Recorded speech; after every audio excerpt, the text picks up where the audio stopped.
Hi, welcome to my channel Mostly Knitting. I'm Tash and this is a special episode where I'm going to show you how I walk and knit.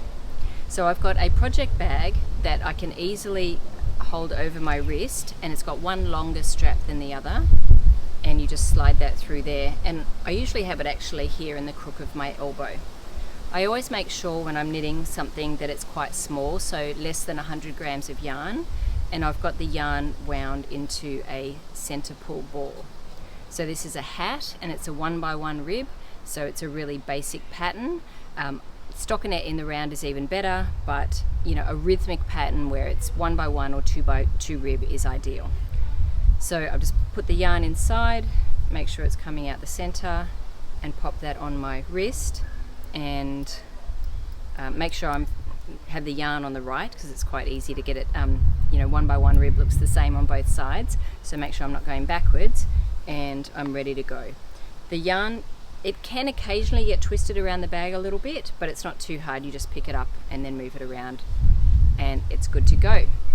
Before I start, I'll just show you one other bag that I sometimes do use, and it's this one here that has a carabiner on the side, and what I can do is put the project inside the bag, and then I make sure I'm wearing something that has belt loops, and I can attach the belt loop, the carabiner, to one of the belt loops, and then I don't have the weight on my wrist or on my arm, and it's just sitting on here. It is going to pull on the belt loop a little bit, just the weight of the weight of the yarn. The project will be in my hands, so I do recommend whatever pants you're wearing either has quite strong elastic or you're wearing a belt. So that's one option as well, but because if it's less than 100 grams, I'm usually quite happy to have it in a project just on my wrist. A hat is a great one because there's not too much fabric coming down, so hats or socks. But if it was, say, a muscle bra hat, that actually gets quite long towards the end of the project. It still works, but I just wrap the rest of the project over my arm. But it's obviously a lot easier when there's not a lot of weight coming off your hands. You'll hear a lot of background noise.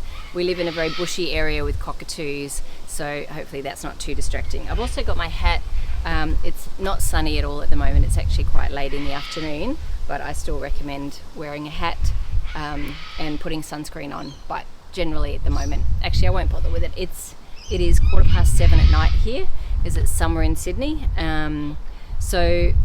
I will also say that my walk is mostly, it's paved. I do have to cross a few roads. I always just stop knitting when I'm crossing a road, just so that even if I'm walking across a pedestrian crossing, just to make sure that the cars do stop for me, or I don't want to trip over in the middle of the road.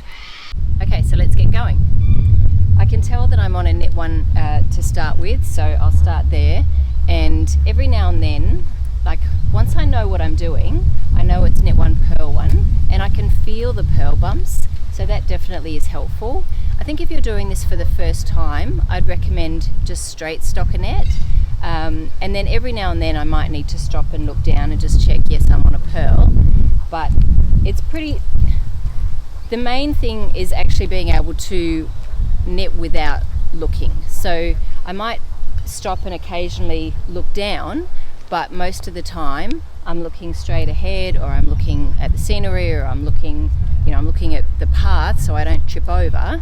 But the main thing is being able to knit without looking at your hands, and you might occasionally just stop, look down, and then just keep going.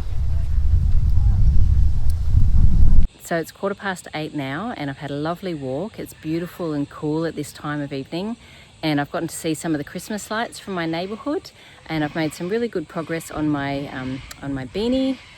And I've lost my videographer / personal assistant / son. He wasn't up for coming for a walk, so I'm just recording this little bit by myself.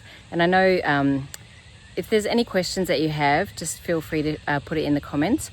But I hope there was something that you got out of this video. Sorry for that abrupt ending there. I was starting to get eaten by mosquitoes. That's definitely a hazard of walking and knitting, certainly if you're doing that in the cool of the evening. They don't bother me at all when I'm actually walking, but as soon as I stopped, they were after me. So hopefully there was something in that video that you found helpful. If you're at the point where you can already knit without looking, at least for a number of stitches in a row, then I think it's worth giving it a go. If you're not at that point, I'd probably start there just by starting to learn how to knit by feel.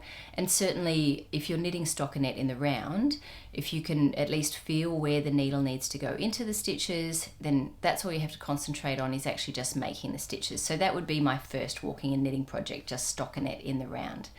So yeah, if you have any questions, please just drop them in the comments, and yeah, I'll see you in the next video.